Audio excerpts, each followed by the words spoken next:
তৃতীয় পর্বের আখেরি মোনাজাতের মধ্য দিয়ে শেষ হলো ৫৮তম বিশ্ব ইজতেমা। মোনাজাত পরিচালনা করেন ভারতের মাওলানা ইউসুফ বিন সাদ। মোনাজাতে মুসলিম উম্মার সুখ, শান্তি ও সমৃদ্ধি কামনা করা হয়। মুসল্লিদের আমিন আমিন ধ্বনিতে মুখরিত হয়ে ওঠে তুরাগ তীর। মহসিন হোসেনের ভিডিও চিত্রে শাকির আদনানের রিপোর্ট।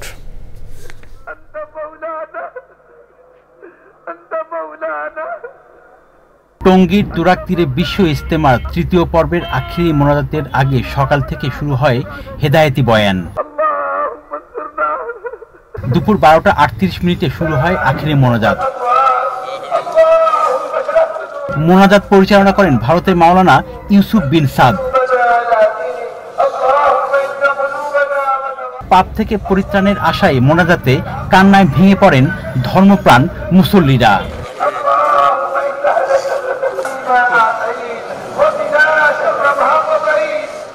দুপুর ১টা ৭ মিনিটে আধা ঘন্টার এই আখেরি মোনাজাত শেষ হয়।